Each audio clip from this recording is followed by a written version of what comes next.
எல்லோருக்கும் வணக்கம். இன்றைக்கி முருங்கைக்கீரை தொக்கு எப்படி செய்யலாம்னு சொல்லிட்டு பார்க்கலாம் வாங்க.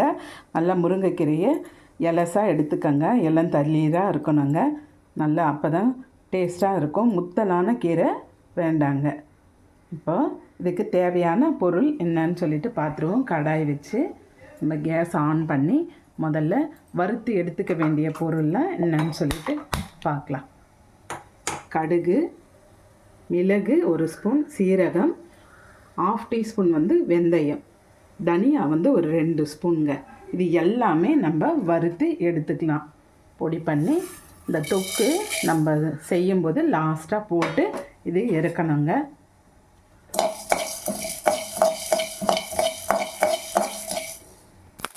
கடுகு நல்லா பொரியுது பாருங்கள். இப்போ கேஸை ஆஃப் பண்ணி இப்போ ஆற வச்சு நம்ம பொடி பண்ணி எடுத்துக்கலாங்க. இப்போ காஞ்ச மிளகாய், பூண்டு, கீரை எல்லாம் நம்ம எண்ணெயில் வதக்கி எடுத்துக்கலாங்க. வறுத்து எடுத்துப்போம். கடாயில் எண்ணெய் விட்டுடுவோம். கொஞ்சமாக எண்ணெய் சேர்த்துக்கோங்க. முதல்ல காஞ்ச மிளகாவை சேர்த்துருவோங்க.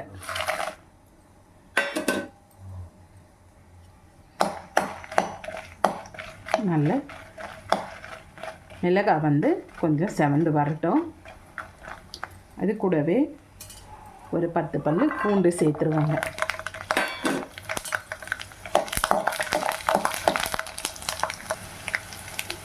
நாரெலாம் இல்லாமல் புளி சேர்த்துப்போங்க.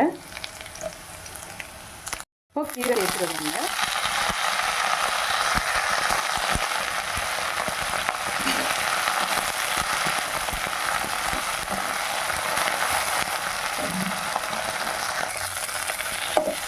கீரை நல்லா சுருண்டு வந்துடுச்சு பாருங்கள். இப்போ ஆறின பிறகு நம்ம மிக்ஸி ஜாரில் சேர்த்து அரைச்சி எடுத்துக்கலாங்க. கேஸை ஆஃப் பண்ணிடுவோங்க. போதும், ஆறட்டும். இந்த பொடி அரைச்சி எடுத்துட்டேங்க. இப்போ இதே ஜார்லேயே நம்ம அந்த கீரையும் அரைச்சி எடுத்துப்போம். பொடி எடுத்து தனியாக வச்சுருவோம். கீரையை அரைச்சி எடுத்துடலாங்க.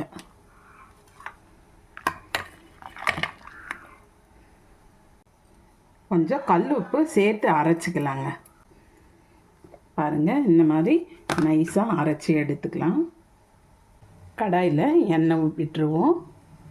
இந்த தொக்கு சேர்த்து நல்லா வதங்கி வரணுங்க.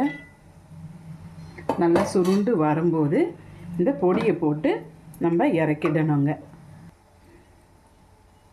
இந்த கீரை, பூண்டு, மிளகாய், உப்பு இது சேர்த்து அரைச்சதே அவ்வளோ டேஸ்ட்டாக இருக்குதுங்க. அப்படியே சாப்பிட்றதுக்கு இது தொக்குனவே கொஞ்சம் எண்ணெயில் நம்ம தொக்கு பதத்துக்கு வரவிட்டு அதுக்கப்புறம் இந்த பொடி போடணுங்க.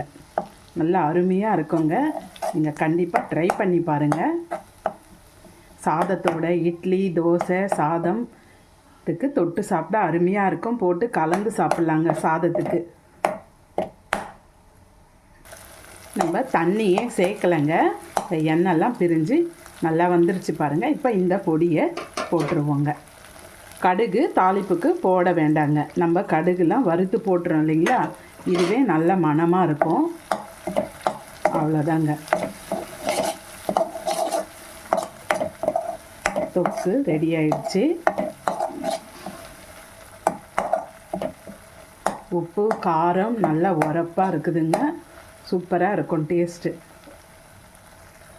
இரும்பு சத்து நிறைந்த முருங்கைக்கீரை தொக்கு ரெடி. இப்போ கேஸ் ஆஃப் பண்ணிடுவோங்க.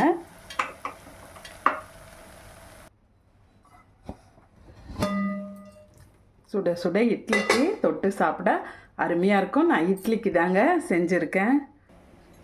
நீங்களும் ட்ரை பண்ணி பாருங்கள். உங்களுக்கு இந்த வீடியோ பிடிச்சதுன்னா லைக் பண்ணுங்கள், ஷேர் பண்ணுங்கள், கமெண்ட் பண்ணுங்கள். மறக்காமல் சப்ஸ்கிரைப் பண்ணுங்கள். தேங்க்யூ.